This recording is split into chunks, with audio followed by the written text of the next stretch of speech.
Hello everyone, welcome to Learnify. तो आज हम करने वाले हैं chapter electric currents in conductor से रिलेटेड क्वेश्चंस। तो अगर आप इस चैनल पर नए हैं तो चैनल को सब्सक्राइब जरूर करें। तो चलिए स्टार्ट करते हैं। तो हमारे पास जो आज का पहला क्वेश्चन है that is identify the type of material which develop electric current in them when electric field is applied. वो कौन सा मटेरियल है जिसमें इलेक्ट्रिक करंट डेवलप होता है जब हम उसको इलेक्ट्रिक फील्ड में रखते हैं, जब हम इलेक्ट्रिक फील्ड को अप्लाई करते हैं। तो इसका जो आंसर है that is conductors. When electric field is applied across the end of conductor, the electron begin to move under the action of electric field. The flow of electrons constitute electric current through the conductor. मान लीजिए ये मेरे पास conductor है, ये एक conductor है और मैंने इसको इलेक्ट्रिक फील्ड अप्लाई की है। इलेक्ट्रिक फील्ड अप्लाई की, जो इसके अंदर इलेक्ट्रॉन्स हैं वो इलेक्ट्रिक फील्ड अप्लाई करने के बाद मूव करना स्टार्ट कर देंगे। क्या करेंगे? मूव करना स्टार्ट कर देंगे under the action of electric field. जो फ्लो ऑफ इलेक्ट्रॉन होगा, जो इलेक्ट्रॉन्स मूव करेंगे, तो मूवमेंट की वजह से इलेक्ट्रिक करंट जो है वो क्या होगा? प्रोड्यूस होगा। इलेक्ट्रिक करंट जो है वो उसके अंदर क्या होगा? प्रोड्यूस होगा, डेवलप होगा। तो किसके अंदर होता है? That is conductor. तो हमारे पास correct answer that is option B, conductors. Now move on to question number 2। Which of the following is the most conducive element? कौन सा सबसे ज्यादा कंड्यूसिव एलिमेंट है? एल्यूमिनियम, लेड, सिल्वर या हाइड्रोजन? इन चारों में से silver is the most conducive element. A गलत है, बी गलत है, डी गलत है। सो सिल्वर क्या है? मोस्ट कंड्यूसिव एलिमेंट है। सिल्वर क्या है? मोस्ट कंड्यूसिव एलिमेंट है, most conducive. Silver is one of the most electrically conductive element. This is because electrons can move freely in silver than any other element. Silver has the lowest contact resistance of any material. Silver के अंदर जो electrons क्या है वो easily move करते हैं, freely move करते हैं सिल्वर के अंदर। और उसके अंदर जो रेजिस्टेंस होती है वो क्या होती है? किसी दूसरे मेटल के कंपैरिजन में क्या होती है? वो लो होती है। तो सिल्वर जो है वो एक कंड्यूसिव एलिमेंट है। सो correct answer is option C, that is silver. Now move on to question number 3. In nature, free charge particles exist in upper strata of environment called stratosphere. Straight, true or false? जो free charge particles है वो exist करते हैं अपर strata में environment के, जिसको हम stratosphere बोलते हैं। ये सही है या गलत है? तो जो फ्री चार्ज पार्टिकल्स है वो एग्जिस्ट करते हैं अपर स्ट्रेटा ऑफ एनवायरनमेंट की, जिसको हम बोलते हैं आयनोस्फीयर। उसको हम स्ट्रेटोस्फियर नहीं बोलते हैं, उसको क्या बोलते हैं? आयनोस्फीयर। आयनोस्फीयर बोलते हैं जहाँ पे फ्री चार्ज पार्टिकल्स एग्जिस्ट करते हैं। It is region which is ionized by solar radiation and include part of thermosphere, mesosphere and exosphere. इसके अंदर थर्मोस्फेयर के पार्ट्स होते हैं, मीजोस्फेयर होता है, तो एक्सोस्फेयर होता है।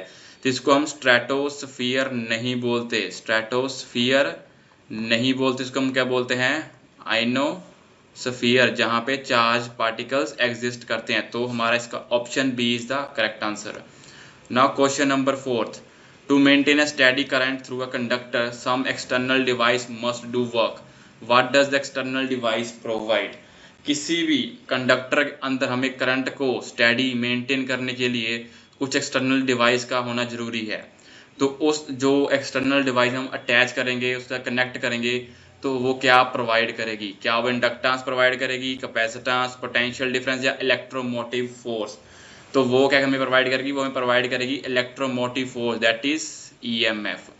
To maintain a steady current through a conductor, electromotive force must be provided by external device to take positive charge from lower potential to higher potential, that is in the direction opposite to that of electric field.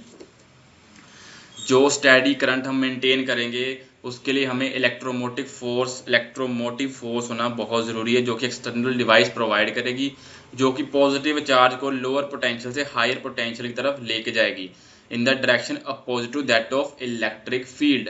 Because जो electric field की direction होती है positive से negative होती है। ये conductor है तो इसके अंदर जो इलेक्ट्रॉन्स है तो वो इस डायरेक्शन में मूव करेंगे अपोजिट टू इलेक्ट्रिक फील्ड। और यहाँ पे ईएमएफ का कंसेप्ट आया है। तो ईएमएफ क्या होता है? ईएमएफ होती है, EMF is the electromotive force is the potential difference created by a source like battery or generator that drives electric current in a circuit. It is essentially energy provided by source to move electric charges. जो EMF होती है एक तरह से potential difference create किया जाता है source की वजह से, जो कि इलेक्ट्रिक करंट को सर्किट के अंदर ड्राइव करने में हेल्प करती है। ये बहुत ज़रूरी है एनर्जी को प्रोवाइड करने के लिए सोर्स की तरफ से, सो दैट इलेक्ट्रिक चार्जेस है वो मूव कर पाएँ किसके अंदर, कंडक्टर के अंदर। To keep current flowing through conductor there must be a force pushing charges through conductor. तो EMF is very important, EMF क्या है, is very important to push charges, important to push charges in conductors, to push charges in conductor. तो EMF is the correct answer. Now move on to question number 5th। Identify type of conductor in which both positive and negative charges can move.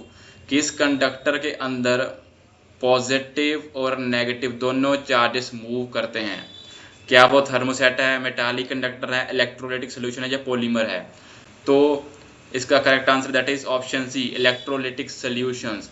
Electrolytic solutions क्या है? Are those that are capable of conducting an electric current. They are generally ions in which both positive and negative charges can move.